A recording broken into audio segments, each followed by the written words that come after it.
Bonjour à tous, bienvenue sur le podcast Culture Guitare. Le podcast où on parle musique, pédagogie, passion et guitare. Animé par deux passionnés, Cyril Michaud et moi-même, Sébastien Zunino. Bonjour à tous, bienvenue sur le podcast. Comment ça va Cyril ? La forme, écoute, là, je pense que je vais faire un petit descriptif de l'endroit où je me trouve pour les auditeurs parce que c'est assez folklorique. Vas-y. Là, en gros, j'ai ma fille qui dort. Ah. Et donc, vu qu'elle a un sommeil monstrueusement sensible, je suis dans ma cave à vin. Ah, Alors, super. j'ai descendu l'ordinateur, j'ai descendu le micro et tout, et je suis posé dans la cave à vin avec un petit verre d'amaretto juste à côté. Donc, je pense que je vais être bien chaud pendant cet épisode. C'est bien, c'est bien. Donc, franchement, vous voyez ce qu'on fait pour vous, les auditeurs. Hein, pourtant, j'ai une grande maison, hein, mais je vais dans la cave à vin pour vous tourner des podcasts, franchement. Oh, c'est génial. C'est génial. Rien que pour ça, vous devriez vous abonner. Ah, c'est clair. Alors, plusieurs choses. Donc déjà, je voudrais remercier les gens qui ont laissé les évaluations iTunes. Ouais. Il faut dire que nous sommes au 6e épisode du podcast et en fait, le podcast rencontre un franc succès. N'hésitons pas à utiliser des mots quand même. Voilà, donc je voudrais remercier les gens qui ont partagé parce que j'ai vu que ça a été vachement partagé sur les réseaux sociaux, les gens qui ont commenté. Je voudrais, les gens qui ont laissé des évaluations sur iTunes, alors continuez à nous laisser des évaluations 5 étoiles sur iTunes, ça aide fortement le référencement du podcast. Les retours des gens qui m'ont envoyé des MP sur Facebook, etc. Donc je tiens directement, je vais faire un peu des appels à l'action maintenant. Vous avez maintenant la possibilité de rentrer votre email pour recevoir en fait les liens des nouveaux podcasts qui sortent via une newsletter. Donc c'est la newsletter de Culture Guitare. Donc il y aura, on va pas vous bombarder de mails marketing, tout ça. Donc vous avez le lien en description, d'accord. Vous avez la page Facebook où on va mettre dorénavant tous les liens de tous les épisodes au fur et à mesure. Comme ça, il y a un auditeur qui a dit qu'on pourrait même en débattre Ouais. en topic en fait sur la page. Donc ça c'est intéressant, voilà. Et puis voilà, écoutez, un grand merci à tous. Voilà. Donc Ouais. aujourd'hui avec Cyril, on avait décidé de parler du travail du son à la guitare, c'est-à-dire comment améliorer son son. Mais le son de ses doigts, hein, pas le son d'acheter 10 000 euros de matos et une guitare à 6 000 euros. Alors, moi, vas-y Cyril, est-ce que tu veux commencer ? Est-ce que tu veux ouvrir le bal ? Allez, ouvrons le bal. Vas-y. En tout cas, là-dessus, il y a beaucoup de choses à dire. Parce que tu parles de développer le son de ses doigts. Déjà, en fonction de si tu joues au doigt ou pas, on parlait la dernière fois du jeu au Mediator. C'est vrai que déjà, l'outil que tu vas utiliser va déterminer énormément le timbre que tu vas obtenir. Et du coup, pour travailler, moi, je dirais le son des doigts, ce que je fais beaucoup, c'est de jouer débranché. Je crois aussi qu'on en parlait la dernière fois. Tu disais que tu jouais pas mal aussi en unplugged, donc guitare débranchée. Et c'est vrai que moi, je me rends compte aujourd'hui que je passe peut-être 80% de mon temps à jouer débranché. Et je me branche pour enregistrer des backing tracks, pour faire de la compo ou enregistrer. Mais sinon, le reste du temps, je suis beaucoup en débranché. Et en fait, la raison est toute conne. C'est que je trouve que quand je joue débranché, je me rends beaucoup mieux compte, notamment de la gestion de la dynamique. Parce que tu vois, tu n'as pas de compresseur qui va venir te fausser les choses, tu n'as pas de gros gains monstrueux qui vont aussi venir fausser un peu ton jugement. Tu as vraiment le son brut de la guitare. Et j'ai envie de dire, si tu arrives déjà à faire sonner ta guitare débranchée avec vraiment une attaque, un grain, et que vraiment tu te sens... Vraiment, tu arrives à apprécier le son que tu as en son débranché. Je pense qu'après, quand tu rajoutes la couche ampli, pédale, éventuellement pédalboard à ta guitare, ça va simplement venir valoriser ce que tu as déjà développé. Et des fois, ça peut être dangereux, je trouve, de travailler avec une masse d'effets. Parce que du coup, ça camoufle un peu le cœur du son, tu vois ce que je veux dire ? Oui, tout à fait. Alors, moi, mon avis sur le sujet, moi, je parle pour moi, hein, de comment je le travaille et j'ai... Plusieurs fois dans ma vie, il y a eu des choses qui ont fait évoluer cette chose-là, du moins le travail du toucher sur la guitare. C'est vrai que il y a des périodes. Alors, personnellement, c'est vrai que je joue beaucoup débranché aussi. Parce que c'est plus pratique hein, quand tu te trimbales. Bon, moi, je dois avouer que je aussi. me trimballais pas mal dans la maison avec ma guitare. Avant de me faire pointer par ma femme qui ne supportait plus ça.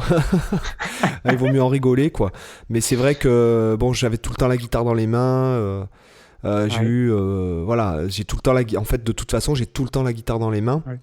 Moi, je fais pareil, hein. Et C'est... c'est vrai que bon, bah, tu joues de branché dans ce cas-là. Cependant, ça fait quand même des années que je travaille lorsque je pratique, je travaille straight dans l'ampli en fait, sans Hein. effet, sans rien, sans reverb, avec une équalisation à plat.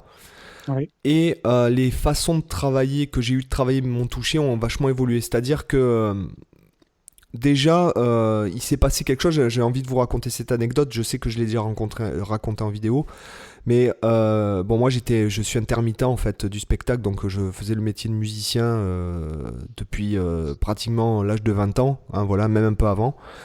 Donc, c'est vrai que je rentrais très tard, enfin très tôt le matin, on va dire, en moyenne, entre 3 et 7 heures, 8 heures du mat, des fois. Et c'est vrai que je me levais très tard. Et quand j'ai été papa pour la première fois, et que ma fille est rentrée à l'école, le fait de me lever le matin, avant 7 heures pour accompagner ma fille à l'école, ça a été Hum. une nouveauté dans ma vie, quoi, tu vois. Ouais. Et c'est vrai que pendant la première année où elle a été à l'école, en fait, je m'étais donné un objectif de l'année dans le travail. Je m'étais dit, bah, tous les matins, en revenant puisque du coup, j'étais à 8h10, j'étais chez moi, tu vois. Ouais. Pardon. Du coup, je me suis dit que pendant un an, j'allais travailler 1 heure des noirs à 30 Hum. au métronome. Et donc j'ai fait ça. Et en fait, le truc qui a amélioré, ce que ça a généré le plus, c'est l'amélioration de mon toucher, puisqu'en fait, quand tu fais une note comme ça dans l'espace très éloigné, euh, ton cerveau, au bout d'1 heure, en fait, il cherche à faire sonner la note de telle ou telle façon, et tu cherches des façons de faire sonner ta note différemment. Ouais. D'accord? Bah, Donc c'est clair parce que c'est hyper ennuyant, entre guillemets, hein, c'est hyper ennuyant et répétitif comme exercice, surtout dans la lenteur. Donc forcément, ton cerveau essaie de se raccrocher au truc voilà. qui peut un peu le stimuler. Mais après, je dois t'avouer que j'ai pas trouvé ça ennuyant, si tu veux. J'ai trouvé quand même un intérêt certain. Donc, alors déjà, je Ouais. pourrais vous dire un truc, c'est qu'il y a une grosse part d'équilibre entre les deux mains. C'est-à-dire que si par exemple vous n'attaquez pas fort la main droite, ça sert à rien d'appuyer comme un benet à la main gauche Hum. sur le manche, par exemple. Il y a un Carrément. équilibre, moi je dis qu'il y a un équilibre à avoir entre les deux mains. Et j'ai envie de te dire que le moment, en fait, que tu n'appuies pas très fort, mais juste assez pour que la note elle résonne, mais que lorsque tu attaques avec ton médiator, déjà il faut que tu aies une petite impulsion à la main gauche. Déjà ça peut de façon significative améliorer le toucher, je trouve. Voilà. Ouais. Je vous raconterai une autre anecdote aussi, un truc que j'ai remarqué. Donc il y a ça. Il y a le fait d'avoir une fraction de milliseconde avant l'attaque de la note, le fait que mon médiator il force sur la corde et que ça lâche, que ça fasse p, p, Hum. comme ça. Une genre de... pas que ça fasse tac, tac, mais p, comme ça qu'en Tu veux fait... dire que ton médiator ne franchit pas la corde instantanément, mais tu mets un petit contact, Exact. un peu comme si tu poussais la corde avant de relâcher, c'est ça? Exactement, voilà, D'accord. ça, bah, par exemple. Et bon, voilà, par exemple, des trucs. Bon, là, tout de suite, c'est ce qui me vient à l'esprit. Et Hum. deuxième petite anecdote, je pensais. Alors, effectivement, je reviens je rejoins en partie ce que tu dis, ce que tu as dit au début, c'est-à-dire du fait que le médiator et patin et couffin, la matière du médiator, l'épaisseur et tout, influe sur le son. Je suis d'accord. Mais il y a un truc qui me subjuguait, puisque en fait, je suis très fan de Sylvain Luc et Ouais. il y a un des aspects de son jeu qui me fascinait, c'était quand même le son qu'il avait toujours, ce gars-là. Hum. Le son qu'il a, je parle du son brut parce qu'il joue vraiment le Ouais. son brut, si tu veux, en live il joue avec une DI. Euh, il, il a un son dans les doigts, si tu veux. Voilà, Ouais. c'est-à-dire il a son son, ce mec. D'ailleurs, je peux vous le dire, j'étais en masterclass avec lui. Quand il a pris ma guitare, il avait le même son, hein, donc Ouais. le même son que lui. Parce qu'il a essayé un peu les guitares de tout le monde quand on était en masterclass. Moi, j'avais une Gibson Howard Roberts et il avait quand même le même son dessus, quoi. Et Donc bon, forcément tu commences à te dire c'est la main droite, c'est l'attaque et compagnie. Et en fait il s'est mis à jouer, si tu veux, en hammer sur la main gauche et il avait le même son. Et là je me suis dit non, ça ne vient pas que de l'attaque. Si tu veux, l'attaque c'est comme l'ampli du son, c'est comme, comment dirais-je, oui voilà, ça serait comparé à te dire c'est un peu l'ampli et le pédalboard de tes propres doigts, l'attaque de main droite, et la main gauche c'est le vrai toucher, le vrai contact avec le bois, le vrai contact avec ta peau, ta transpiration, tes os, comment est fait ta main, etc. Et j'ai compris, il faisait juste des hammers, il avait exactement le même son. Et c'est intéressant à constater que ce mec-là, si tu veux, il fait des micro-vibratos.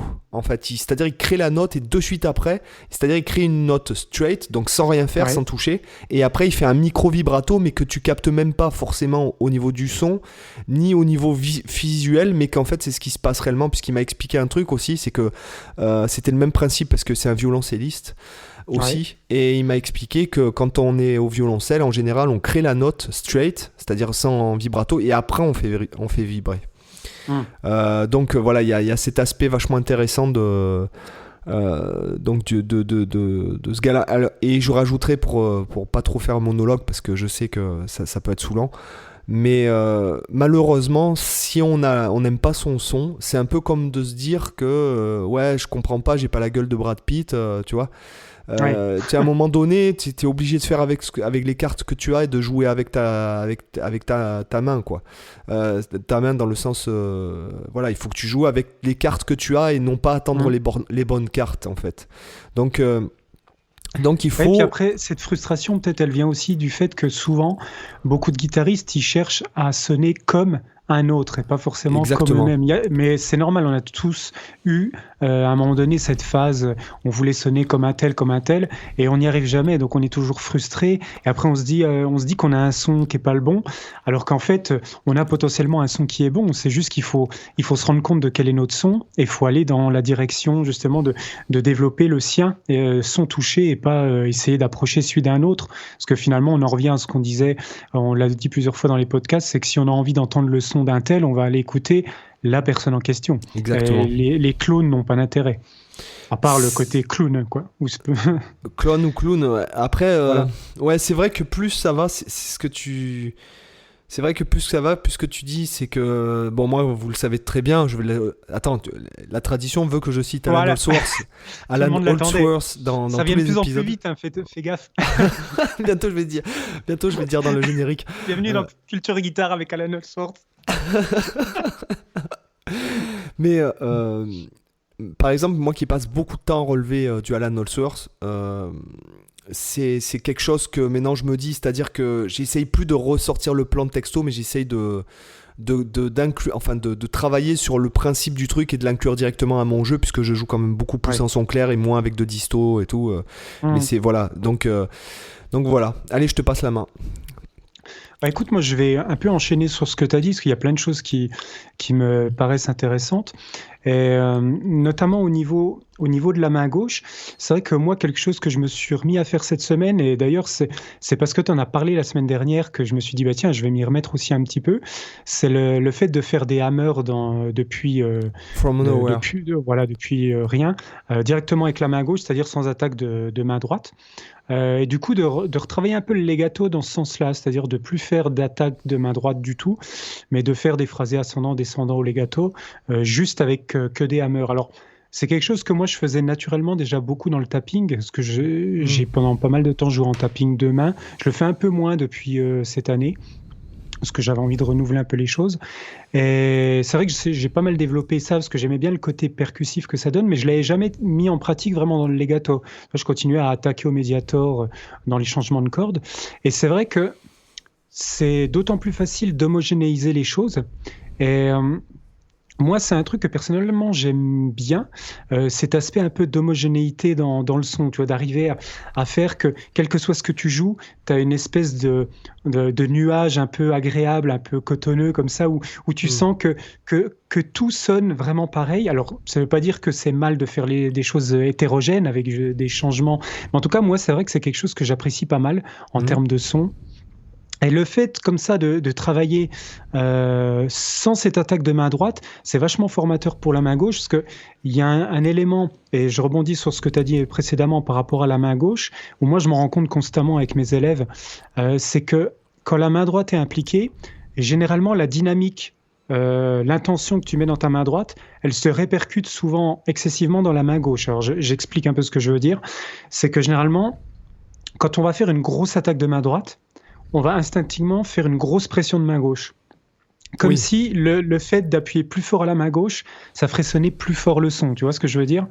Donc, ce qui cause des problèmes de justesse, parce que quand on appuie trop la corde, ça fait des sortes de micro-bends qui vont altérer la corde vers les aigus. Mais pas seulement, donc ça fatigue inutilement.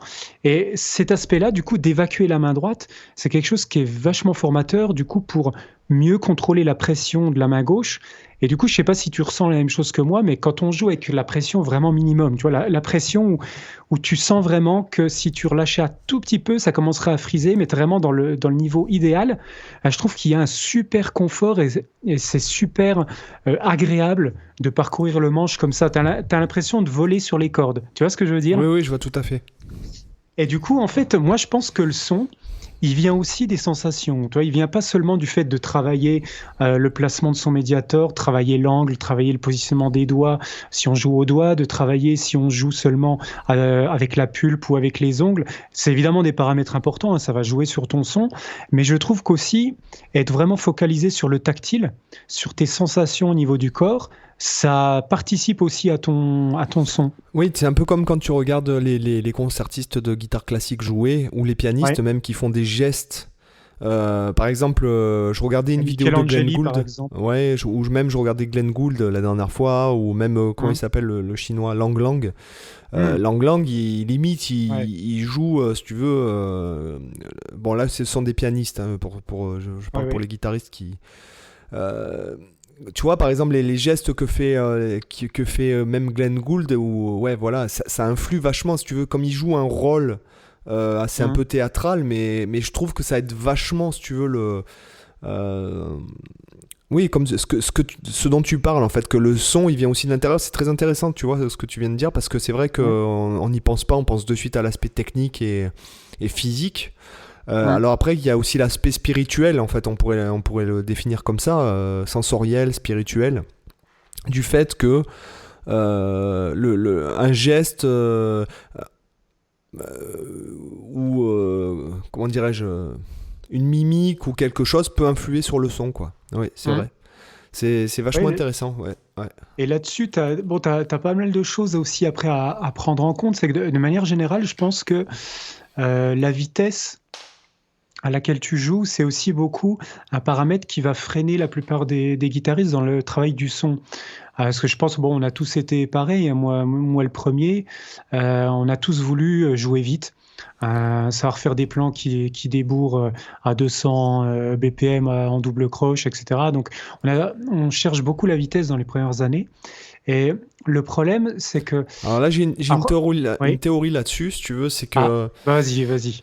Alors, outre les trucs un peu, on va dire, puérils de se dire pour impressionner les trois meufs de devant, enfin les trois filles de devant, ou le mythe du guitar hero avec les cheveux dans le vent, tu vois. Je pense aussi qu'il y a un truc, c'est que nous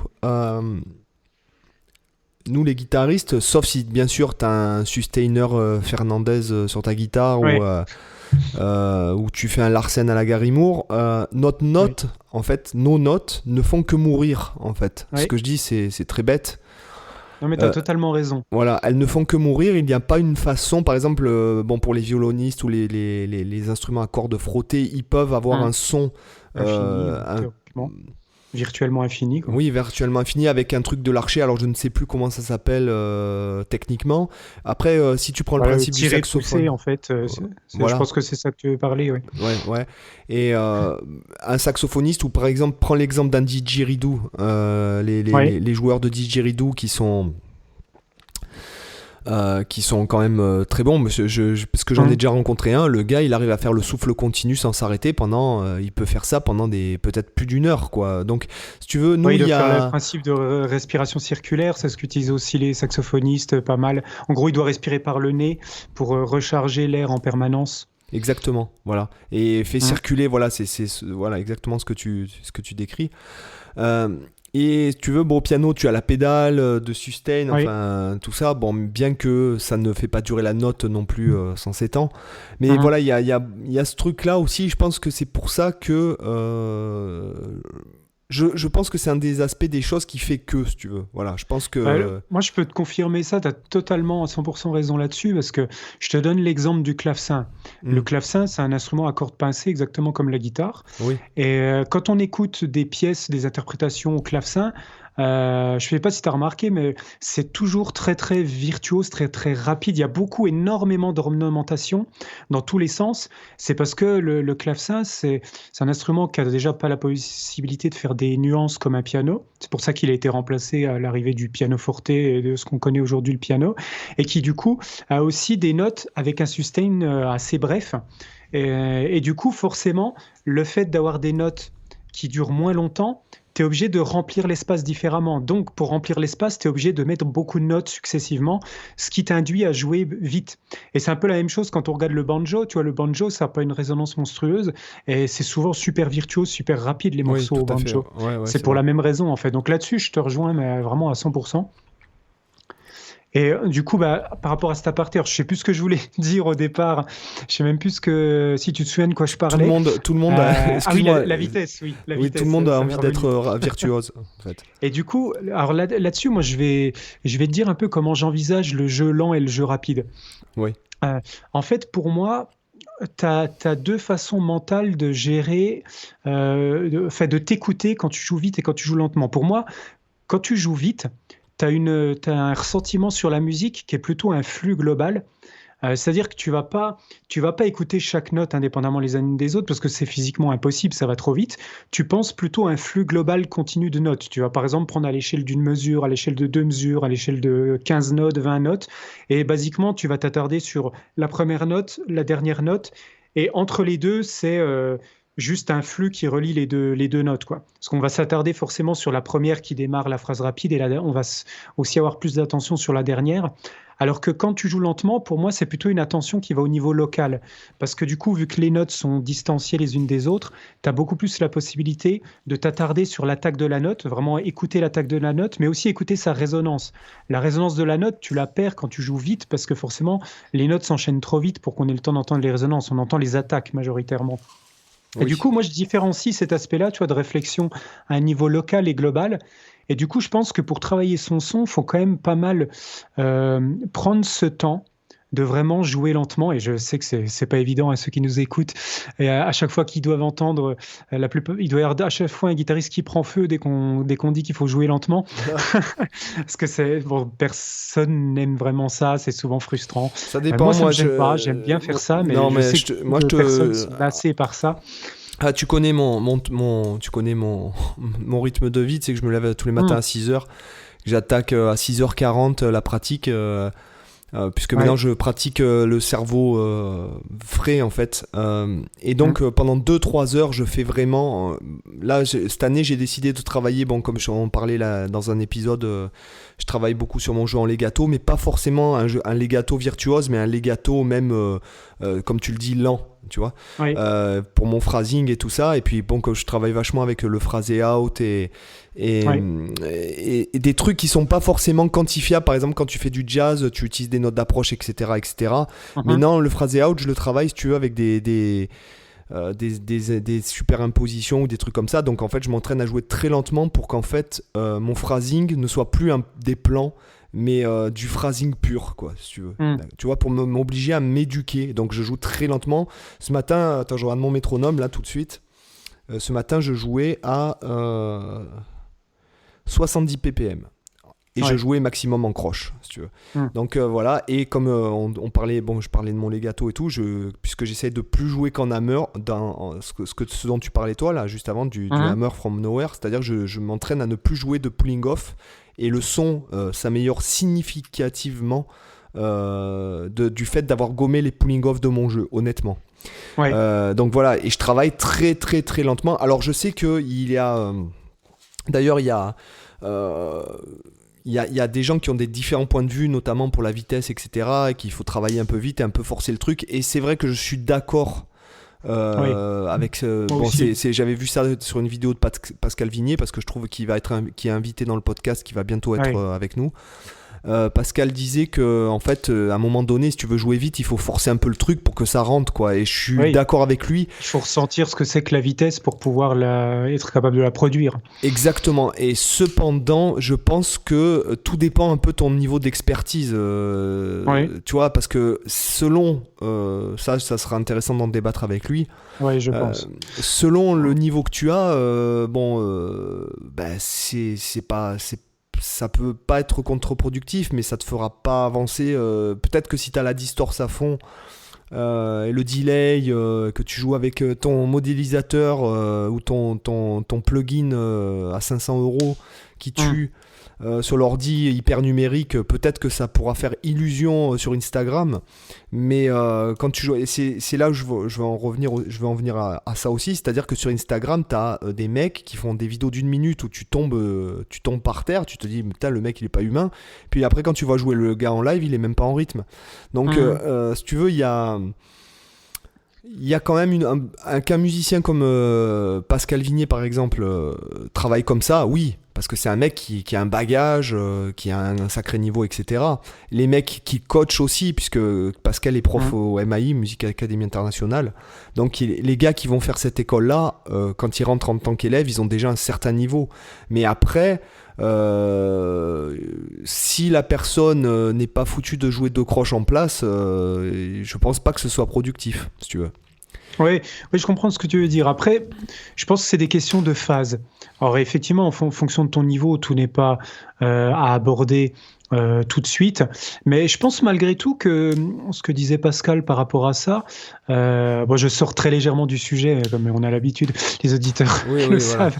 Moi, je pense que cet exercice-là, tu vois, même pour quelqu'un qui est pas trop avancé, même quelqu'un à la limite qui est pas trop en rythme, c'est pas si contre-productif que ça, parce que moi, je l'ai mis en pratique clairement avec un élève qui avait des gros soucis de rythme, hein, clairement. Par exemple, enchaîner des power chords en noir dans du 4/4, c'était même des fois pas possible. Il avait vraiment un mauvais ressenti du rythme. Mais de temps en temps, on travaillait quand même la vitesse en parallèle pour pas lui faire travailler que tout le temps des aspects rythmiques. Et il était bloqué, je sais plus ce qu'on bossait, c'était un petit plan en double croche très court, tu vois, sur une mesure. Et il était bloqué, il dépassait pas peut-être 90 BPM ou 100, je sais plus. Et je lui ai dit, OK, aujourd'hui, on a une demi-heure de cours. Je te propose, on essaye d'atteindre la vitesse la plus rapide que tu es capable de faire. Et ce plan, il avait du coup 8 doubles croches, parce qu'on travaillait à l'échelle d'une mesure. Non, il en avait 16, pardon, à l'échelle d'une mesure, 16 doubles croches. Je l'ai découpé. Donc au début, on est parti sur peut-être 4 doubles croches, tu vois. Et en fait, petit à petit, en le faisant travailler, en forçant un peu sa vitesse limite, il a réussi quand même à atteindre au moins 130. Mais par contre, on a à chaque fois réduit le nombre de doubles croches. C'est-à-dire que les 130, par exemple, il était capable de produire juste 2 doubles croches à la suite à 130. Pas d'en faire 16, tu vois, pas d'en faire même pas 8, même pas 4. Mais si tu veux, plus on augmentait la vitesse, plus on réduisait le nombre de doubles. Mais en fait, ça a eu un impact positif pour lui. C'est qu'il s'est rendu compte qu'il était capable. Même s'il n'était pas capable physiquement de jouer les 16, il a vu qu'il était physiquement capable d'en enchaîner 2 à 130. Donc s'il a compris qu'il pouvait le faire à 130, en enchaîner 2 doubles croches, ça veut dire que 3, il était aussi capable théoriquement, avec un peu plus de travail. Et ensuite, rien ne l'empêcherait de faire 4, puis 5, puis 6. Tu vois la logique? Là, ça a eu plus un impact presque au niveau mental et au niveau motivation, tu vois. Oui, ce que tu veux dire, c'est que tu le faisais travailler en sprint, en fait.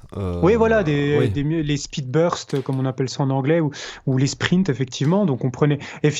pour évidemment éviter les blessures ou le fait de développer des tendinites ou des choses comme ça, on prenait à chaque fois, on répétait genre une fois la phrase et ensuite une pause pour détendre la main, tu vois, qui est jamais le moins possible de tension. Mais c'est vraiment, comme disait Pascal, pour qu'ils prennent conscience de ce que c'est la vitesse et de comment bougent ses mains à haute vitesse. Donc même si ça n'a pas du tout résolu ses problèmes de rythme, ça, c'est évident, ça a au moins joué sur la capacité de lui montrer qu'il était capable de jouer vite. D'accord. Donc voilà, pour la petite aparté. Donc c'est pour ça que je pense que ce type d'exercice, ça peut toujours avoir une utilité. Et quels que soient les exercices, hein, même indépendamment de celui-là, on pourrait parler de n'importe quel exercice. Je dirais que si ça apporte un impact positif sur l'élève, c'est intéressant, tu vois. Ah Même si oui, c'est pas oui. quelque chose qui va Ah ben, mettre en place immédiatement. personnellement, personnellement, c'est ce que, par exemple, je fais quand, par exemple, bon, après, moi, je le fais pas dans un contexte technique pur, c'est-à-dire que quand je travaille Ouais, ma vitesse, je me mets un tempo très rapide, genre, bon, pour moi, très rapide, c'est à partir de 150, ce qui correspondrait ouais. dans du jazz à du 300 à la noire, en croche. Mhm. Ouais, Moi, pour d'accord. moi, c'est à partir de 150, et puis il faut savoir qu'entre 150 et 200 BPM en double croche, il n'y a pas une énorme différence. Puisque plus on va vite, moins plus les rapports, enfin moins les rapports sont importants en fait, hein, parce qu'il y a Mhm. une énorme différence entre de 30 à 40 à la noire, mais Oui, il faut oui. savoir que entre 150 et 200, il n'y a pas une énorme Mhm. différence. Et bon, moi par contre, c'est toujours dans un contexte de phrasing en fait, hein, Ouais. d'improvisation si tu veux, c'est-à-dire Mhm. donc voilà, bon, c'est ce que je fais. Et puis souvent pour me caler, je fais des. Ouais, je force, si tu veux, je force dessus le truc, sur le truc. Mais encore une fois, euh, même quand j'étais petit, que j'étais quand même très à fond sur les guitares héros, j'écoutais les Mike Varney, les guitares on the Edge, etc. Ouais. Euh, il y a quand même la vitesse pour la vitesse, m'a jamais. Euh, Si tu veux, ça m'a jamais non plus attiré quoi. Moi Mhm. j'aimais quand même, enfin moi j'aime beaucoup, enfin moi j'écoute beaucoup le phrasing. Oui. C'est-à-dire que euh, voilà, par exemple si je tombe sur un truc comme il peut y en avoir, comme par exemple Michelangelo, Oui. qui a été un peu une figure emblématique quand on était plus jeune. Ou je parle pas de Malmsteen parce que la musique elle est quand même bon, il y a Ouais, un elle est très. toucher, il a un groove, c'est super bien placé, c'est hyper propre, Ouais. techniquement c'est irréprochable. Mais je parle de la musique, la vitesse pour la vitesse. Ouais, genre Rusty Collet ou Ah ouais, mais ça ou par exemple, Fareri aussi. moi tu vois par exemple Rusty Cooley, bah, La ça ne- TCD de diplomate, c'est ça? moi je comprends, ouais, même parce que quand il est apparu, ce gars je devais avoir dans les 19 ans. Ouais. Il est devenu un peu star internet et tout, mais moi je trouve, Ouais, ouais. enfin moi pour moi c'est pas, ce n'est pas intéressant quoi. Enfin, Moi, c'était Euh, plus, euh, moi, c'était plus inspirant. Sa musique m'inspire pas, me touche pas. Moi, c'est sa technique plus, tu vois. Donc, je le vois mais moi, plus comme. techniquement, je trouve pas ça monstrueux. Tu vois, je trouve que, par exemple, un Jeff Après, c'est Beck va au vachement niveau. plus m'impressionner en faisant une Ouais. note que Rusty Coulier qui en fait 324. Disons que Euh, techniquement, lui, c'est surtout la précision, les écartements au niveau de la main gauche. Tu vois, les plans à 4 notes par corde ouais, mais avec même les ça, écartements. tu prends. Euh, Bah, excuse-moi, enfin, tu vas oui, dire non, que mais c'est pas le j'abuse. Tu seul. prends Je Alan suis d'accord. Ellsworth, il joue du 4 notes par corde aussi, sauf que Oui, c'est bien sûr. déphrasé. Et le fait que ce soit en legato, ça impressionne vachement moins les gens que quand c'est en attaque. Après, Ouais. bon, moi, enfin, voilà, après, moi, personnellement, je peux pas écouter ça, ce n'est pas possible. Moi, j'ai besoin de placement, j'ai besoin de phrases. Après, je pense que pour toi, peut-être comme pour moi, tu dois envisager la vitesse en fait juste comme un outil d'expression comme un autre, quoi, comme le fait de jouer lentement, Oui, et puis comme un rythme. Et après, du coup, c'est vrai c'est que pas une fin en soi. quand je prends, bon, bah, il y a certaines d'ailleurs, j'ai regardé certaines de mes vidéos où je faisais des solos, des fois des vieilles, donc ce que je vais bientôt supprimer, donc allez les voir sur ma chaîne avant que je le supprime. Mais c'est vrai que j'ai un jeu qui pourrait être apparenté à un jeu virtuose, parce que c'est vrai que c'est vrai qu'il y a quand même des fois j'envoie des notes, quoi, tu vois. Ouais, ouais. Mais si tu me connais, et tu l'as bien remarqué, ça va avec ma personnalité, c'est-à-dire que je suis un mec très actif, très speed, Mm. tu vois, c'est vrai que ça va avec ma personnalité. Si par exemple je jouais très minimaliste à la BB King, tu te dirais putain, ça va Ouais, pas du tout avec le mec, quoi, tu vois. ouais. Euh, Ce que je veux dire, c'est que après tu joues aussi comme tu es, mais encore une C'est fois, intéressant ce que tu dis parce que ça rejoint même le son, ça. Parce que je pense que ta personnalité, elle influe sur ton son également, en bien fait. sûr, voilà. D'ailleurs, il y a des trucs, moi qui n'ai pas fait de blues pendant des années, et en fait, je me suis mis à faire du blues quand après que je me sois lancé sur Internet, tu vois, on va dire. Ouais. Bien que je ne sois pas du tout un bluesman, et je pense que j'ai pas le tempérament, tout simplement, parce que Mm. moi, je suis heureux comme un pou. Tu vois, même après un divorce, tu vois, etc. Tu vois, j'arrive quand même à être heureux, tu vois. Donc, Ouais. j'ai pas le blues. Voilà, Mm. ce que je vais te dire, c'est que j'ai pas le tempérament pour être un bluesman. Voilà. Ouais. Le truc, c'est que néanmoins, par exemple, je travaille quand même ça d'une façon culturelle, c'est-à-dire que notamment, voilà, on en revient là au son, etc. Et c'est vrai que des Mm. fois, par exemple, par rapport à la technique que j'utilise quand je travaille sur des phrasing jazz ou des phrasing fusion, je ne peux pas, c'est-à-dire que je switch en mode blues. C'est-à-dire que bon, moi, Ouais. bon, je joue avec beaucoup d'extensions et tout. Mm. Euh, donc en fait mon pouce il est derrière le manche, donc il est pas par-dessus le manche en phrasé blues, donc je suis obligé de switcher de façon de jouer, c'est-à-dire que je change mon médiator de place à la main droite, c'est-à-dire que je joue plus proche du chevalet, parce que le son est meilleur, en tout cas vis-à-vis de mes mains et de mes trucs, le son est bien meilleur quand je bend et que je joue blues plus près du chevalet que lorsque je joue jazzy où en fait il me faut un son Mm. moelleux, Ouais, oui. tu vois, ou un Ouais. son quand je joue mes phrasés en legato, il faut pas que le son il soit abrupt si tu veux. Ouais. Donc en fait, si tu veux, pratiquement, je suis obligé, par rapport à la technique que j'utilise de ma personnalité, je suis pratiquement obligé de switcher dans ma tête en disant ah ouais là tu passes en mode blues Sébastien, parce qu'en fait c'est ma morphologie aussi. Mm. Donc c'est ce qui serait peut-être pas le cas d'une autre personne, tu vois. Ouais, bien sûr. Voilà.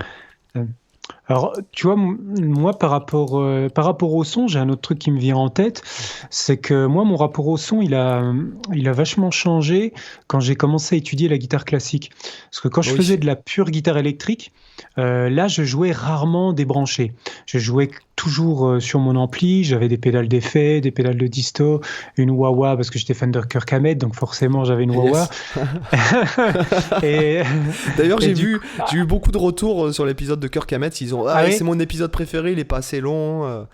Ouais, on a fait J'ai court effectivement sur celui-là. Alors, on pourra en refaire un d'ici peut-être un an ou deux. On Et puis il verra faut si on est savoir motivé. que, Bon. bah, puisque bon, on n'est pas sur TF1 ni sur RTL, nous, Ah oui, euh, il faut savoir que si ça continue, si je vois que le podcast rencontre un... Parce qu'en fait, il faut savoir qu'avec Cyril, nous avons listé des sujets, nous avons invité des personnes et on pensait pas que tout le monde répondrait à l'appel. oui, c'est clair. Ok. On a Et eu on a des même retours pensé... très enthousiasme. Voilà. Et je pense qu'on va même inviter des gens plus souvent, c'est-à-dire même des gens qui seront déjà invités, mais qui seront simplement intervenants réguliers dans le podcast, comme Voilà, ouais. Romain par exemple, Ouais. avec qui ça a été super intéressant. Voilà. Mm. Donc je pense qu'on augmentera peut-être la fréquence de diffusion du podcast si on voit qu'on atteint Ouais. par épisode 1000 écoutes. Dans les 48 heures, je pense qu'on augmentera Mm. on en est pas Carrément. loin, faut le dire aux spectateurs, aux Voilà. auditeurs, on n'est pas loin de ça, en fait. Alors, faites péter les compteurs, hein, on compte sur vous. Et les évaluations iTunes, 5 étoiles, merci. Faudra faire un Donc, jingle pour l'évaluation iTunes, je pense. ouais, carrément. Voilà. Alors, Donc, du coup, je reviens sur ma guitare classique. Ouais, donc au début, je jouais beaucoup sur guitare électrique et je me préoccupais, mais clairement pas du son, quoi. Mais ça, j'étais vraiment en mode gros bœuf qui était pas subtil pour un sou. Et en fait, quand je me suis retrouvé sur une guitare classique, que j'avais plus de disto, j'avais plus rien, j'avais plus que mes doigts, j'avais même plus de médiator, parce que sur une guitare classique, traditionnellement, on va jouer au doigt. Bah, forcément, j'étais obligé de me pencher sur le son. Puis évidemment, j'ai eu des profs qui m'ont amené à réfléchir là-dessus. Et c'est là où je me suis rendu compte de l'importance aussi de la main droite. Parce que là, on a parlé pas mal de la main gauche, mais on peut aussi quand même parler de la main droite qui, mine de rien, est importante. Euh, Là-dessus, de tout l'impact que peut avoir la main droite sur le rendu de ton son, c'est quand même la première qui va enclencher la vibration de la corde. Du coup, des choix vraiment minimalistes, des fois qui se jouent au millimètre près, tu vois, entre le fait d'incliner à peine ta main ou de pencher également à peine la main ou de pousser la corde vers le bas plutôt que vers l'arrière, etc. Ça va te donner des rendus sonores qui vont être complètement différents. Tu vois, l'approche flamenco, ça va pas être la même que l'approche classique. Le fait de jouer avec des ongles va te donner un son très différent d'avec le doigt. Et tu vois, moi, je me suis rendu compte d'une chose toute bête. Par exemple, quand je recherchais à retrouver un peu cette différenciation entre chevalet touche au niveau oui. du médiator. Évidemment, avec la main, tu peux également faire la même chose. Si tu joues près du chevalet, tu vas avoir une attaque plus incisive que si tu joues vers la touche qui va être plus moelleux. Mais j'ai un de mes profs qui m'a fait aussi à l'époque découvrir que tu pouvais obtenir la même chose même en étant proche du chevalet, simplement en jouant sur l'orientation de ta main. Alors là, pour les auditeurs, c'est difficile à vous décrire sans vous montrer physiquement, sans la vidéo, mais faut imaginer que votre main, si vous la mettiez, si vous attaquiez avec le doigt en étant complètement avec les doigts parallèles aux cordes, on obtiendrait un son beaucoup plus rond que si on a les doigts qui attaquent complètement perpendiculaires aux cordes. Là, je parle si on joue avec les ongles, par exemple. Et en fait, il m'avait montré que simplement en jouant à quelques millimètres sur cette orientation, tu peux avoir une palette sonore qui te permet de donner une illusion, tu vois, chevalet, touche, sans même bouger ta main, en fait, juste en jouant sur l'orientation du poignet. Ouais. Il y a une vidéo où une personne... alors tu sais qu'on avait parlé, tu sais, cette année je me suis un peu mis à la guitare classique, enfin entre guillemets. Notamment tu m'as filé des conseils, tout ça. Et tu m'as donné du contenu à consommer dans ce sens. Et je suis tombé sur une vidéo où le gars explique un peu ça, là, avec un ongle géant, si tu veux, un genre une maquette d'ongle avec une corde, tu vois. Et il explique en fait ce que tu expliques par rapport à l'inclinaison en fait, du truc, quoi. Ouais, et c'est vraiment de la subtilité aussi, aussi la forme de tes ongles, tu vois, pour ceux qui, là je parle un peu aussi pour ceux qui nous écoutent, s'il y en a qui jouent sur guitare folk ou qui jouent sur guitare classique et du coup qui jouent au doigt, la forme des ongles va être super importante. Tu vois, moi la première fois que j'ai commencé la guitare classique, on m'a dit...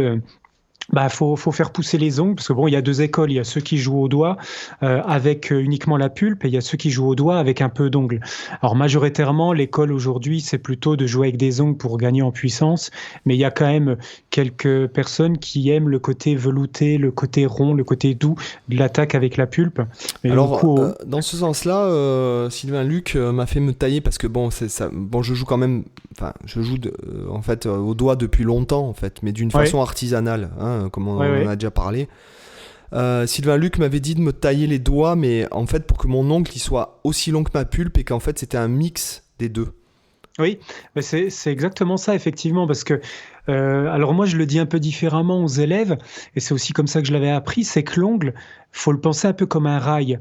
C'est-à-dire que tu as une entrée qui va être généralement, alors si tu attaques à gauche, c'est-à-dire avec la partie gauche de l'ongle, tu vas avoir ce qu'on appelle l'entrée, donc c'est la première zone de ton ongle qui est en contact avec la corde, et en fait quand tu vas venir pousser la corde, en fait la corde elle va glisser le long de l'ongle, donc en suivant toi comme un train sur des rails, et en fait elle va arriver à la sortie, c'est-à-dire la sortie de l'ongle, donc vers la droite de l'ongle, et c'est là où effectivement, généralement on va avoir l'ongle qui est un peu plus court sur la partie vers la sortie, et du coup qui va amener également un toucher avec la pulpe. C'est pour ça, effectivement, si on joue avec des ongles très longs, on va avoir une attaque beaucoup plus métallique parce que là, tu as beaucoup l'ongle qui va attaquer. Donc, c'est pour ça que souvent, on joue avec une taille d'ongle qui va pas être trop longue et qui va permettre, comme Sylvain Luc disait, de pouvoir avoir la rondeur de l'attaque de pulpe et en même temps de bénéficier de la puissance au moment où tu attaques la corde. Donc, c'est assez fou hein, quand tu dis que dans une simple attaque de corde, il y a tout ce genre de paramètres qui rentrent en jeu. Mais ça, c'est là où justement, tu peux pas travailler vite, tu vois, ce genre de choses. Tu es obligé d'être vraiment attentif à ton son. En gros, moi, quand je travaillais ça, je me mettais sur la corde de mi, je jouais des cordes à vide et j'attaquais juste une note et j'écoutais comment elle sonnait. J'écoutais son attaque, j'écoutais sa résonance. Et après, je comparais aussi en réintroduisant la main gauche, parce que ça, c'est un des trucs fantastiques qu'on a à la guitare, c'est le fait de pouvoir jouer la même note à différents endroits, sur différentes cordes, et qu'elle n'ait jamais le même son à chaque fois. Et du coup, vous noterez, vous ferez le test, les auditeurs, prenez votre guitare, jouez le mi corde à vide. Bon, alors là, avec le médiator, avec les doigts, peu importe, hein, là, ça ne va pas changer particulièrement. Vous attaquez votre mi corde à vide sur la première corde, vous l'écoutez, il va avoir un son un peu sec, un peu. Alors déjà, vu que c'est une corde à vide, on va pas pouvoir le faire vibrer, donc il va avoir un son vraiment un peu brut. Ensuite, vous jouez votre mi en case 5 de la corde 2, vous faites pareil en case 9 de la corde 3, et déjà là, rien que sur ces trois cordes, vous allez entendre que plus on se déplace vers les cases 9 et qu'on atteint la case 12, plus on commence à avoir un son qui va être beaucoup plus rond. Et après, si on joue carrément, par exemple, la corde 4 en case 14, là, vous allez voir que votre mi, si vous lui rajoutez un petit peu de vibrato, il va avoir vraiment une chaleur et une richesse et une rondeur qui est absolument magnifique si vous le comparez avec le mi corde à vide, bah, il paraît ce mi-là vachement fade. Et en fait, moi, j'invite souvent à faire ce type de travail à mes élèves, c'est de tester la même note, mais à différents endroits du manche, pour commencer à prendre conscience que le son, c'est pas juste ta main droite qui attaque la corde, c'est pas juste ta main gauche qui presse, mais c'est aussi où tu choisis de presser et d'attaquer. Et ça change tout parce que tu peux, à la guitare, jouer le même phrasé sur Oui. un set de cordes, et tu peux jouer exactement la même chose sur différentes cordes, tu peux faire la même chose sur une seule corde, et en fait, tout ça, ça va influer ton son. Et, je pense que c'est important d'en parler aussi. Et là, on rejoint même le phrasé. Donc, en fait, c'est toujours imbriqué. De toute façon, c'est dur d'isoler un sujet. Tu vois, là, forcément, on touche un peu au phrasé en parlant de ça. Mais le phrasé va aussi t'introduire un son. De la même manière que la technique va t'introduire un son. Ceux qui sont purs aller-retour, ils vont sonner, on dit bien sonner d'ailleurs, ils vont sonner différemment de ceux qui sont pro legato. C'est évident parce que la technique induit un certain son. Et en plus, la technique peut influer le phrasé, qui lui-même influence également le son. Et après, ton approche d'attaque va également influer le son. Et du coup, selon la technique que tu choisis, tu vas pas utiliser les mêmes outils. Donc, si tu joues de l'aller-retour, généralement, tu vas être souvent au médiator, même si on peut faire l'aller-retour au doigt, mais voilà, on va schématiser hein, pour les auditeurs. Du coup, tu n'utilises pas les mêmes outils pour attaquer la corde selon la technique que tu choisis. Si tu fais du sweeping, tu es généralement au médiator, au doigt, ça va être un peu plus complexe. Donc, en fait, tout est imbriqué. Donc, c'est pour ça que quand on veut travailler le son, à mon avis, il faut avoir des phases. Il ne faut pas juste penser je travaille la main droite, je travaille la main gauche, mais il faut penser je travaille le phrasé, je travaille la main droite, je travaille la main gauche, je travaille le choix des outils, je travaille le choix des techniques, je travaille le son sur chaque corde. En fait, il y a une infinité de... C'est pour ça qu'on travaille le son toute sa vie au final. Après, quand tu rajoutes par-dessus ça, même si ce n'est pas le sujet exact du podcast, le choix du matos, la guitare et compagnie, ça vient encore se rajouter par-dessus. Mais j'ai envie de dire que ça doit être, à mon avis, le dernier maillon. C'est-à-dire que si tu as déjà ton son unplugged, c'est pour ça que j'en reviens à ce qu'on disait au début du podcast où on joue débranché, quand on rebranche la guitare, finalement, le son que tu mets avec ton ampli, le son que tu mets avec tes pédales, c'est juste un peu comme la décoration sur un gâteau, quoi. Mais c'est pas le gâteau en lui-même. Le gâteau, s'il est déjà bon à la base, les décorations, ça va venir l'embellir. Mais par contre, si tu essayes de mettre de la crème chantilly sur de la merde, ça restera de la merde, tu vois. Oui, tout à fait. Désolé pour la vulgarité, mais mais t'as raison. Donc c'est pour ça que moi, le son, je pense que ce travail, jouer débranché et jouer sur tout ce que je viens de dire précédemment, c'est vraiment intéressant. Il faut le faire en parallèle. Il faut un peu varier les approches pour que tout se développe à peu près de manière égale. Ne pas vraiment travailler que la main droite pendant 1 an et occulter tout le reste. Je sais pas ce que tu en penses. Oui, moi je suis totalement d'accord avec ce que tu dis. Hein. Voilà.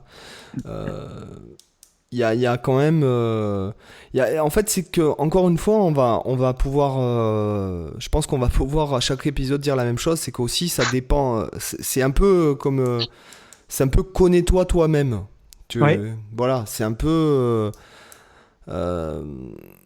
comment dirais-je, je pense que ça dépend aussi vachement, ce que tu dis, de la maturité, de ton niveau, du style, parce qu'il est évident que ce dont je parlais tout à l'heure par rapport à, tu sais, quand je disais que je forçais, j'exerçais une petite force sur la corde, une fraction de seconde avant de lâcher, d'émettre la note.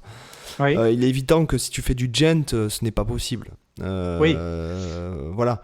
Il est évident que je précise juste peut-être pour les auditeurs parce qu'ils savent peut-être pas pourquoi c'est pas possible, mais en gros le gent, écoutez des groupes comme Periphery, Animalized Leaders, en gros c'est des genres où le rythme, la précision du rythme est chirurgicale et super importante, et du coup la rapidité et la précision de l'attaque est super importante. Donc en gros, quand vous attaquez la corde, il faut que ça soit vraiment la fraction de seconde immédiate que le son soit produit instantanément. On ne peut pas se permettre qu'il y ait une légère latence, sinon ça met à zéro en gros tout le groove quoi, qu'il peut y avoir dans ce type de musique et tout le rythme. Quoi. Et puis voilà, c'est tellement, comme tu le dis, c'est tellement chirurgical quand tu vois que par exemple les batteries sont triguées. Exactement. Que les mecs ils jouent même pas, c'est que en fait c'est trigué quoi. Hein. Je sais que j'avais lu même que la guitare aussi d'ailleurs. Ah bon?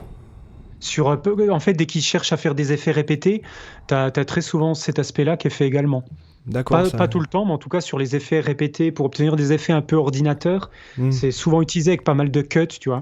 d'accord. Ah oui, oui, d'accord. Tu veux dire Oui, d'accord, je comprends. Ouais, ok. Tu coupes les blancs, tu raccourcis des fragments de la note que tu as jouée, tu vois, c'est très, très édité en fait. D'accord. Ce qui est bon après voilà moi je bon encore une fois bon moi j'adore certaines bon notamment j'adore le groupe français Kadinja. Ah, j'ai jamais D'ailleurs écouté. bah c'est vraiment bien hein. Franchement c'est vraiment génial. Donc c'est les guitaristes ce sont Pierre Danel et Quentin Godet. Mhm. Il y a un super batteur qui s'appelle Morgan, je me souviens plus de son nom de famille. Enfin bon bref, c'est vraiment un super musicien et le chanteur qui s'appelle, il me semble qu'il s'appelle Philippe. Oui. Le chanteur pareil, bon la musique je trouve ça génial et tout. Bon c'est un super le guitariste compositeur qui s'appelle Pierre Danel, c'est vraiment un super guitariste qui est polyvalent en plus, qui est en plus un Mhm. G-son. Ah oui, Morgan Berthet, le batteur. Et d'accord. Philippe, je me souviens plus son nom, le chanteur, son nom de famille. Bon, moi j'adore et le chanteur. Alors moi j'adore la voix du chanteur aussi bien quand il scream que quand il chante. C'est un vrai chanteur quoi. Mhm. Il a une superbe voix et tout. Donc c'est vraiment j'ai acheté leur album, euh, leur premier album dont je me souviens plus le nom. Donc on les invitera sûrement. Et puis après il y a Ah oui, aussi volontiers. un guitariste donc qui était présent sur le live quand je présentais le podcast. Tu t'en souviens qui s'appelle Morgan Tomaso. Oui. Donc c'est vrai que j'écoute ce qu'il fait avec Vinesia. Vinesia, il me semble le nom du groupe. Donc c'est bon, lui pareil, je sais qu'il a fait les études au MAI pour bon, de musique, enfin de guitare, et puis après il a fait le cursus producteur ingé son quoi, du MAI. Mhm. Donc il joue dans Venezia, donc ils sont deux guitaristes dont un Canadien et Morgan. Le Canadien s'appelle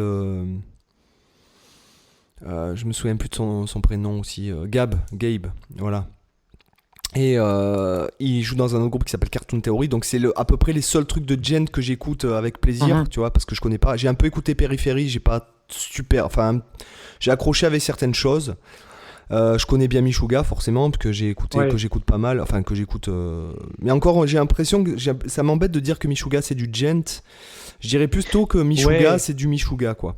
Donc Ouais, moi, c'est clair. mes compétences en matière de Gent s'arrêtent là, sachant que j'ai écouté Animal as Leaders. Je trouve lui qu'il est très sympathique, Tosin Apasi. Euh, je trouve Même qu'il l'autre a... guitariste, on l'oublie souvent, je sais plus comment il s'appelle, Ravier, je sais plus quoi. Javier. Et ouais, et lui, il a une technique classique aussi. Par exemple, dans leur dernier album, Many of Madness, le dernier morceau, c'est tout des effets d'arpège, etc. Et ça, c'est ce guitariste-là, le second guitariste qui le joue. Et il est souvent éclipsé par Tosin, parce que voilà, c'est un peu la star, et à l'origine, c'est un peu son groupe, en fait, à Tosin. Mais il a aussi une excellente technique, ce guitariste-là, et notamment en termes de jeu au doigt, d'arpège, il est vraiment bon. Alors en tout cas, moi, voilà, mes compétences en Gent s'arrêtent à peu près à ça, donc Ouais. elles sont proches du néant. Du néant. Ouais, je peux peut-être te recommander aussi un groupe à écouter. C'est un groupe français aussi, vu qu'on est dans les groupes français. C'est Hypnose. Alors en fait, je sais pas comment le groupe se prononce. Ça s'écrit Hypno avec le 5. Donc je sais pas si ça se dit Hypno 5, mais c'est Hypno 5E. Donc en gros, tu remplaces le S de Hypnose Oui, par d'accord, tu le mets à 5. l'envers comme le truc des sorcières en fait. Il est Ah même non, pas mis à non. l'envers. Là, c'est Ah vraiment oui, la non, non, lettre, c'est c'est 5. vraiment le Ouais. chiffre Ouais. 5. Et ils ont fait un album, je t'enverrai le lien. C'est Shore of the Abstract Line, si je dis pas de bêtises, qui est sorti en 2016. Attends, ouais, c'est ça. Eux, ils se décrivent un peu comme du métal cinématographique et il y a des influences gent dedans. Et cet album-là est magnifique en termes de Cinématique, tu veux dire. composition. Ouais, Ouais, ça, cinématique. c'est un Cinématique. c'est un mélange de gen, de métal et de cinéma, de musique pour le cinéma, quoi, d'ambiance cinématique. Ouais. Et du coup, ils prennent des textes qui diffusent aussi en même temps que la musique. Donc des fois, tu as un peu comme si c'était des extraits de films. Alors que Et c'est super en termes de production, c'est magnifique. En termes de mélodie, cet album-là, il est vraiment monstrueux. Et notamment le morceau, si les auditeurs veulent écouter, Central Shore Tio, c'est le 5e morceau de l'album, d'accord. qui est vraiment magnifique. Donc ça, c'est un groupe français avec, alors là, j'ai le nom des membres, Emmanuel Jessoua pour la guitare, et l'autre guitariste, Jonathan Morola, Mauroy, pardon, Jonathan Mauroy. Et ils sont vraiment bons, c'est vraiment une super sonorité. Et moi, ça m'a frappé parce que ça sortait un peu de ce que j'avais l'habitude d'entendre, tu vois. Et du coup, c'est un groupe que j'ai bien retenu et j'aime bien leur taf. Alors c'est vrai que voilà, moi j'y connais pas grand chose parce que bon, c'est vrai que je fais pas vraiment beaucoup de métal. Mais encore une fois, voilà, c'est aussi tout ce qu'on dit, c'est adapté aussi au style. Exactement. Voilà, hein, par exemple, dans le blues ou pareil, ta note, ton expressivité va pas être la même que dans du jazz, Ouais. que dans de la fusion, que dans du reggae, que si t'es variéteux et que tu dois enregistrer des guitares dans un style, on va dire pop, pop française ou chanson française, je sais pas comment on appelle Ouais, ça. ouais. Quand tu te retrouves en studio, par exemple, pour, je ne sais pas, Corneille ou des gars comme ça. D'ailleurs, j'aimerais bien qu'on invite, je suis en contact, bon, moi, avec un de mes mentors, un gars qui a influencé toute ma vie, qui s'appelle Patrick Manouguian. Je ne sais pas s'il Mhm. écoute le podcast, mais c'est vrai que j'aimerais bien l'inviter, puisque lui, c'est le guitariste sur Paris. Ça doit être un des guitaristes peut-être les plus demandés, avec Mhm. Sébastien Chouard et tout ça, tu sais, dans le métier, quoi, pour faire de la Ouais. prod et tout ça. Enfin, de la guitariste, de la guitare d'accompagnement et tout ça. Donc voilà, après il faut s'adapter aussi. Alors il y a le toucher de la personnalité, et puis voilà, il y a trouver son toucher, trouver sa voix, et puis après aussi s'adapter quand on fait le Au métier. code de chaque Parce que genre, bon, il quoi. y a sûrement des jeunes, il y a pas mal de jeunes quand même qui me posent des questions pour savoir, ça serait peut-être intéressant un jour qu'on en parle. Donc sur le fait de vivre de la musique, Ouais. de pouvoir. Quelles écoles et tout ça, hein, puisque sur le live la dernière fois on nous a posé Ouais, la ça peut question. être intéressant d'en parler, effectivement. Je Il pense faut être qu'on a tous les deux plein polyvalent. de choses à dire En et des France, parcours différents. Donc... voilà, il faut être polyvalent. En Ouais. France, il faut être polyvalent. Alors qu'aux États-Unis, tu peux directement te spécialiser dans un style parce qu'il y a tellement Mhm. d'opportunités. Bon, si tu veux, aux États-Unis, je pense que tu peux. C'est pas, ça doit pas être facile, attention, mais je Oui. pense que si tu fais si t'es un groupe de rock et que tu tournes partout dans les États-Unis en camionnette, je pense que tu peux en vivre, quoi. Voilà. Mhm. Alors qu'en France, euh, ouais, je sais pas. Voilà. Ouais. En tout cas, moi, je voudrais rebondir sur du coup ce que tu as dit juste avant par rapport à la personnalité, par rapport à se connaître soi-même. Parce que je pense qu'en fait, tu as presque trouvé la conclusion, tu vois. C'est que finalement, quand tu joues d'un instrument, finalement, l'instrument, c'est juste une extension de toi. Et ce que tu racontes avec ton instrument, c'est ce que tu as envie de raconter toi. Et à la limite, j'ai envie de dire que si tu utilisais un stylo pour écrire des histoires, ou si tu utilisais une caméra pour filmer, ou si tu utilisais, je sais pas quoi, peu importe, si tu es créatif, si tu as une personnalité artistique avec des choses à dire, bah, ta guitare, en fait, c'est juste l'outil que tu utilises pour le dire. Et du coup, le son, ça va avec ça, en fait. C'est-à-dire que il faut se connaître, effectivement, comme tu disais. Il faut s'écouter aussi pour savoir ce qu'on a à dire. Et en fait, finalement, après, tu trouves assez naturellement. Moi, je sais que mon son et mon phrasé et en gros, tous les aspects qui collent à ce que j'ai envie de dire, j'ai pu le développer seulement quand j'ai commencé vraiment à me mettre en mode un peu introspection, à arrêter de vouloir jouer comme un tel, à arrêter de vouloir faire rejouer, faire des covers, mais me foutre à fond dans la compo. Et en fait, tout ça, ça m'a amené à réfléchir au son, ça m'a amené à réfléchir sur moi, qu'est-ce que je veux jouer, qu'est-ce que je veux raconter. Et du coup, j'étais obligé de réfléchir Oui. à quelles techniques je voulais développer, à comment les utiliser, comment construire mes phrasés, tout ça, et ça impacte naturellement le son. Donc c'est vrai que je dirais pour les auditeurs, si vous devez retenir une chose, c'est vraiment ça, je pense que ça vaut le coup de se prendre des phases comme ça où on fait vraiment le point sur qu'est-ce qu'on n'aime pas, parce qu'en fait, c'est important, ce qu'on n'aime pas, ça façonne tout autant notre jeu que ce qu'on aime. Et ce qu'on n'aime pas, c'est pas juste se dire ah, ça c'est de la merde, j'aime pas, c'est comprendre pourquoi on l'aime pas. Parce que le fait de comprendre pourquoi on l'aime pas, ça nous indique tout de suite quelles sont les choses qu'on n'a pas besoin et qu'on ne doit pas intégrer dans son propre jeu. Ça ne veut pas dire qu'on ne peut pas s'en inspirer, mais qu'on ne doit pas intégrer dans son propre jeu.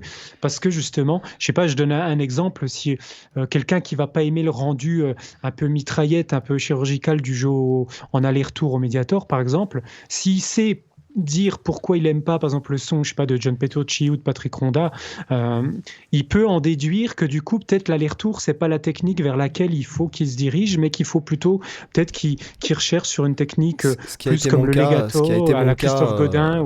ce qui a été mon cas Ouais. de tout jeune, en fait. Voilà. Ouais, d'accord. Donc moi j'ai toujours été attiré par la fluidité et notamment le phrasé du saxophone, même quand j'étais Ouais. très jeune. Ouais. Voilà, et même quand je fais de l'aller-retour, etc., j'essaye pas de forcer. Comment Ouais. dirais-je? J'essaie pas de forcer, même si attention, par contre, j'adore John Petrucci, j'adore Patrick Ronda, hein, attention. Ouais, pareil, je suis fan des deux. Voilà, moi je dirais plutôt que les trucs que j'aime pas trop, c'est genre voilà, Rusty Cooley par exemple, Ouais. ou Michelangelo, même si le gars, je le trouve attachant finalement, ce personnage. Bah, je sais pas si toi tu regardes. Moi, je me suis abonné à sa chaîne il y a un mois, Michelangelo, et j'ai regardé tous les lives qu'il avait fait pendant le confinement. Et je regarde du coup à chaque fois ses vidéos. Et c'est vrai qu'il a quand même une philosophie intéressante sur certains points. Alors lui, c'est assez monolithique sur la vitesse, hein. Ses lives, il parle à peu près tout le temps de la même chose et il est peut-être un peu redondant dans ce qu'il dit. Mais malgré Il est tout, attachant ce mec. dit des choses très. Ouais, complètement. Il a son look, son brushing années 80. Non mais franchement, moi je le trouve très attachant quoi. Limite. Il a l'air bienveillant, tu vois, je trouve. Oui, voilà, il a un côté bienveillant qui ressort. Je suis d'accord. Et c'est pas le genre de guitariste vers qui j'aurais envie de prendre des cours, tu vois, parce que je suis pas forcément fan de son son, ni sa musique. Après, voilà, non mais après. Mais j'ai un énorme respect pour ce mec, pour ce qu'il a pu accomplir, et du coup, effectivement. Puis même au niveau du show. Excuse-moi parce que je me souviens plus. Tu te souviens du nom de son groupe pour les auditeurs? Ah oui, si je retrouve, je te le dis, mais j'ai un trou là. Voilà. Et en fait, il faut savoir il faut se remettre dans le contexte. Si dans les années 90, tu étais allé voir son groupe et que tu l'avais vu jouer de la guitare avec la main qui fait des virevoltades, qui joue avec la 4 manches et compagnie, je pense que tu aurais fait une descente d'organes direct. Ça a dû être l'impact d'un Jimi Hendrix qui complètement foncé à Woodstock, aussi, qui imite le son des bombes vietnamiennes, quoi. Hein. Ouais, c'est clair. Voilà, hein, je veux dire, après, bon, s'ils avaient eu un meilleur producteur, je suis sûr qu'il serait rentré dans les annales, le gars. Mais voilà, il faut savoir, il faut remettre le contexte aussi. Et puis le gars, il a capitalisé donc sur ça aussi, son business. Ah oui, il est spécialisé, hein, clair. Voilà, donc, mais le gars est attachant, comme tu dis, il a l'air super bienveillant et tout. Alors que bon. Bon, moi, il y a d'autres personnes, d'autres guitaristes qui font un peu vraisemblablement la même chose, qui m'interpellent moins, tu vois, voilà. Voilà. Mais comme je dis, tu vois, par exemple, t'écoutes Jeff Beck, c'est pas pour dire, hein, je suis pas un grand fan de Jeff Beck, mais c'est simplement que je prends souvent ça avec les élèves. Jeff Beck, s'il fait une seule note, tu te dis, ce mec-là, il en a grave sous le pied. Alors qu'il y a des mecs qui vont faire 10 000 des notes et tu vas dire, ouais, bon, bof, quoi. Voilà. C'est impressionnant, mais j'ai l'impression que c'est un peu saoulé le shred aussi, si tu veux. Le shred pur a un peu saoulé. Moi, je dirais que c'est juste pour info, le groupe de Michelangelo, c'est Nitro. Mais en tout cas, le shred, Nitro, oui, voilà. Désolé pour mon accent anglais merdique. Le shred, je pense qu'à mon avis, il a juste évolué, tu vois. Le shred qu'on connaissait dans les années 80, à mon avis, c'est plus trop. Tu te souviens, mais les cassettes REH, donc avec carrément, Carlos Cavazos, ou je sais même plus les noms. De toute façon, ils sont tous passés par là, hein. Paul Gilbert, Malmsteen, Gambale, ils ont tous fait Petrucci, ils ont tous fait. Ouais, mais alors là, tu vois, par exemple, Paul Gilbert, je suis pas fan, hein, mais néanmoins, il a été dans un vrai groupe, donc il a été dans Mr. Big. Ses albums solo, franchement, c'est bien. Après, il y avait Racer X, où c'était quand même c'était du lourd, hein, niveau compo aussi. Ouais. Puis il y avait des bons riffs quand même. Hein. Voilà, donc on est Paul Gilbert, même si je suis pas fan, bon, c'est pas c'est pas de l'Instagrammeur, quoi. Ouais, bien sûr. C'est ce que je dis, j'ai rien contre les Instagrammeurs, attention, c'est pas ça, c'est qu'en fait, des fois, quand tu vois que, par exemple, il y a des gars qui ont démontré qu'il y avait des gars qui faisaient du fake sur Instagram, je me suis dit, putain, quand même. Après, c'était. Bon, il y a par exemple Manuel Fernandez, si je me trompe pas, qui on lui a reproché qu'il accélérait ses vidéos, par exemple. Ah, je sais pas qui c'est, ouais, non, mais sur sûrement. C'est un qui joue dans les types de style à la Polyphia ou la Ichikanito. Il joue, tu vois, en son clair avec un son strat assez typique et des Hyper choses très compressé. rythmiques. Ouais, voilà. Ouais. Bah, vraiment les trucs à la Polyphia. Alors, ce qui est étonnant, parce que finalement, il a un super niveau, il joue super bien, mais je vois pas pourquoi il trouvait la nécessité d'accélérer ses vidéos, parce que même sans les accélérer, c'est déjà monstrueux ce qu'il fait. Donc, mais bon, voilà. En tout cas, par rapport à ce que tu dis, c'est juste pour contextualiser avec un Oui, exemple voilà, c'est ça, concret. c'est Comme ça, ça, voilà, pour les des exemples. auditeurs. Voilà, c'est pas du tout pour critiquer ou quoi que ce soit. Voilà, Mais oui. quand tu, par exemple, t'écoutes un Paul Gilbert ou tu me disais, qui tu m'as dit en fait dans des vidéos REH, par exemple Franck Gambale, bon, Voyons, le gars Gabbalé, par il exemple. joue chez Chicorea, moi je suis fan de Franck Gambale, il faut le Ouais, savoir. ouais. Bon, on n'est pas dans du shred pur, on est dans du phrasing. Hum. Ce n'est pas ce n'est pas, il joue pas ses gammes et ses exercices en live, le gars, c'est Oui, du oui, phrasing. carrément. Tu vois, Ouais. donc pareil pour Mime Steam. Bon, Mime Steam, je suis désolé.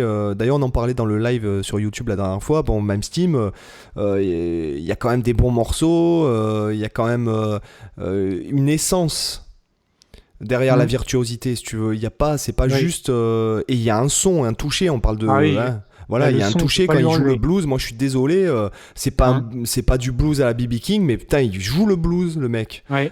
Il a vraiment le toucher, le Alors moi, il y phrasing. avait notamment un morceau qui m'a toujours frappé, et même encore aujourd'hui, je l'adore, c'est le morceau Blue qu'il a joué dans sa vidéo pédagogique, si je me trompe pas, c'est Play Loud, la full shred. Je Hmm. crois que c'est dans celle-ci. Et il te joue un morceau donc, qui s'appelle Blue. Et franchement, mais ça déboîte. Et en fait, je sais pas si c'était pareil pour toi, mais moi, les vidéos pédago de Malmsteen, je les ai jamais bossées. Mais en fait, je me les passais en boucle, mais juste pour le plaisir de le regarder jouer avec sa clope au bout de la Ouais. guitare et débiter Tout du le shred truc, à tout va. il a tous les trucs, excuse-moi, mais il a tous les trucs typiques du guitariste années 80, du guitar Ouais, héros alors, années c'est 80, clair, c'est le c'est-à-dire cliché intégral. les clichés de partout, quoi. Donc les cheveux Ouais, longs un peu brochingés, hein, je sais pas comment on ouais, dirait, un peu brochés, pardon. Les colliers, les 3 tonnes ouais. de bracelets, Les les bagous. Santiago, le fut en cuir ouvert au niveau des poils pubiens, tu vois. En fait, Euh, c'est un espèce de rappeur c'est un peu le rappeur des guitaristes, quoi. ouais, la chemise à jabot, quoi, C'est clair. et la Ferrari Mais, jaune, quoi. Donc, mais par contre, ce qui est marrant, je sais pas ce que. Bon, alors, on dérive un peu sur Malmsteen, mais je sais pas ce que t'en penses, mais moi, souvent, les morceaux qu'il jouait dans ses vidéos pédago, la prod, par exemple, était 10 fois meilleure que quand il les refaisait dans ses albums. Par exemple, t'as le morceau Arpeggio from Hell, qui est vachement connu, t'as le morceau Blue, etc., qu'il a refait ensuite quand il a sorti ses albums suivants. Et en fait, quand tu le vois jouer, enfin, quand tu l'entends dans ses albums, ça sonne vachement ringard, la prod. Ça sonne. ouais, Enfin, mais après, ça, c'est tu peut-être perds complètement la que. puissance. Tu Toi, dans sais, les vidéos pédago, tu sais, t'as l'impression derrière qu'il a un peu REH, franchi. je crois que derrière les vidéos REH, c'est Don Mock. Ouais, Don Mock, donc c'est le gars qui, enfin il me semble, hein, qui est en fait plus ou moins le owner de, enfin pas le ouais, owner, comment on dirait, le gérant ou ouais. le président, je ne sais pas, du GIT. Donc je pense il y a des moyens dans la diffusion, dans l'édition et tout, ils ont des moyens qui sont, je pense, C'est possible. supérieurs. Aux moyens qui sont mis Après, pour je un pense que album de néoclassique Guitar Hero, quoi, je pense. ouais, mais après, Malmsteen, il a quand même les moyens d'avoir une bonne prod, hein. Parce qu'il a, quand tu vois sa collection de Ferrari et de bagnoles de luxe. Mais ce que je veux dire, c'est que Ouais, mais est-ce que c'est c'est pas une même pas, époque, tu sais, tu sais, c'est un peu comme Motley Crue, les gars comme ça. ouais, Par exemple, je sais pas si vous avez vu The Dirt, donc Motley Crue, c'est des gars qui étaient millionnaires, on va dire, mm, à la fin des années 80, 90. Avec le streaming et le fait de plus faire de tournées et tout, les mecs, même s'ils vivent confortablement, c'est fini ouais, le train de vie oui, rockstar. ouais, mais là, L'argent c'est n'a même, plus la même valeur que dans les années 80. Enfin, ce que je veux dire, c'est que ouais, quand tu avais $100 dans les années 80, aujourd'hui, il te reste plus que $20 avec mm, l'inflation, si tu veux. Donc, ouais. euh, voilà, je pense que ces mecs-là, aujourd'hui, vivent confortablement, sans aucun doute, mais c'est fini la grande life, si tu veux. Mm. Tu vois, Mais je par rapport pense. à Malmsteen, tu vois, c'est surtout, je pense, c'est même au-delà juste du son et de la prod, c'est même les arrangements là où je parle. En fait, si tu veux, dans Oui, ces vidéos pédagogues, j'avais l'impression que c'était un peu le mode brut, c'est-à-dire il avait son backing track, il était branché dans l'ampli directement avec à la limite juste à peine peut-être de délai et son overdrive, et il te sortait en mode brut, tu vois, et tu avais juste la prise guitare comme ça, alors que dans les albums, il te rajoute des tonnes d'orchestration, de rajouts par-dessus qui, en fait, personnellement, je trouve, dilue un petit peu le mordant et le punch qu'il peut y avoir dans les vidéos pédagogues. Mais bon, après, c'est personnel. Mais par exemple, ça, on parlait voilà, Mamesine qui joue du blues. La vidéo de Blue, on la trouve sur YouTube pour ceux qui veulent aller l'écouter. Comparée avec la version studio, moi, je trouve que celle qui joue en mode brut comme ça dans la vidéo pédago, elle déboîte tout, alors que celle de studio, elle paraît un peu sage à côté, elle manque de puissance, d'impact. C'est pas des trucs qui m'ont. Je regarderai, mais c'est pas des trucs qui m'avaient frappé. Sachant qu'on a écouté. Plus connu, hein. On a écouté un album la dernière fois avec les enfants dans la voiture, parce que mon fils dit papa avait aimé l'album avec le dragon et tout. Donc en fait, c'est ce que j'expliquais aux enfants. J'ai dit enfin vous voyez, c'est surtout le solo de guitare qui est important dans le morceau. Après les morceaux clair. En eux-mêmes, c'est pas bon. Dans cet album-là, en tout cas, c'est pas. Non, c'était. Oui, non. Enfin bon, la pochette a interpellé mon fils. Je sais plus quel album c'était exactement. C'est celui où il est à genoux avec une guitare et qui tire sur un dragon, c'est ça? Je me souviens. Alors, effectivement, mais est-ce que c'est l'album où il y a Far Beyond? Non, c'est pas l'album où il y a Far Beyond the Sun, tout ça, ouais. Non, oui, c'est celui-là. C'est pas trilogie et tout ça, c'est je ne sais plus quel album, voilà. Et c'est vrai que les morceaux sont pas géniaux, la voix est pas extraordinaire non plus. Et par contre, il y a un côté rock FM un peu, il a eu beaucoup ça avec le chant. Le rock FM me dérange pas, si tu veux. Moi, j'aime bien, j'adore Bon Jovi, j'adore Skid Row, j'adore même Def Leppard sur certaines choses. J'aime bien le rock FM me dérange pas, si tu veux. C'est juste que je trouve qu'il y a beaucoup de reverb sur la voix. Bon après c'est les années qui veulent ça aussi, mais voilà. Donc après, mais quand le solo de gratte y rentre, tu fais voilà, t'as compris quoi. Voilà, d'ailleurs ce que j'ai expliqué aux enfants, j'ai dit bon voilà, tu vois, quand le solo de guitare y rentre, il y a plus rien, il y a tout le monde qui se la ferme quoi. Je veux dire, après donc, moi le côté rock FM non plus me gêne pas dans l'absolu. C'est juste que maintenant, quand j'écoute ce type de musique, je sais pas pourquoi, dans ma tête, dès que j'entends un type de chant comme ça, très typé rock FM, tu vois des nénettes qui font de l'aérobic devant la télé. En fait, c'est même pas ça. C'est que j'ai l'impression d'écouter la BO de Rocky 4, par exemple. J'ai vraiment l'impression d'être dans Rocky 4. T'écoutes les morceaux de Rocky 4, t'as l'impression d'entendre vraiment ça. Mais c'est vrai que dans ces années 80, il y a un côté kitsch. Ouais. Néanmoins, qui est pas de mauvais goût, quoi. Je saurais pas comment l'expliquer, tu vois. Y a un côté kitschos des années 80 qui, je trouve, finalement, c'est comme par exemple la dernière fois qu'est-ce que j'écoutais un truc typique des années 80.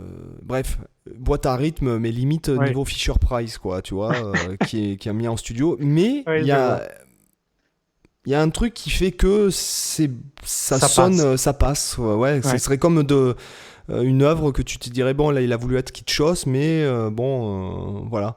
C'est un peu comme quand tu vois arriver Gambal dans les années 80, le look qu'il a avec Chick Corea et tout, avec le pantalon remonté presque jusqu'à la poitrine, les autocollants sur la guitare et tout.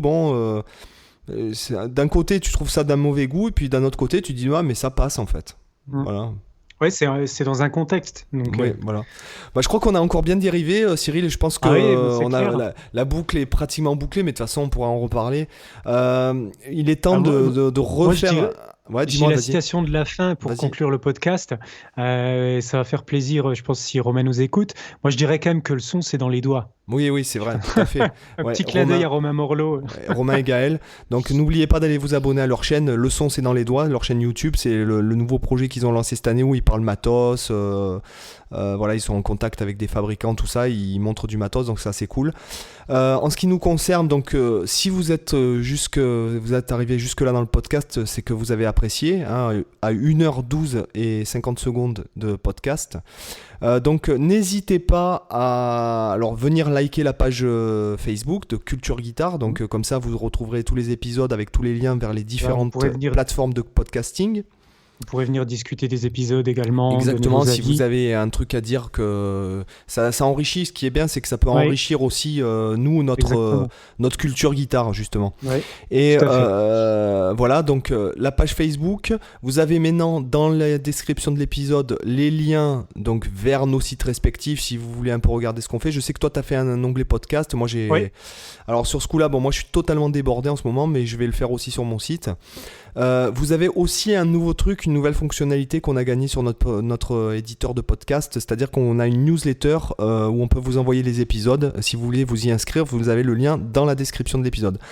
Maintenant, appel à l'action, pour nous soutenir, vous pouvez mettre des évaluations sur iTunes surtout. Je sais que c'est surtout présent sur iTunes. Donc 5 étoiles avec un petit commentaire, c'est cool.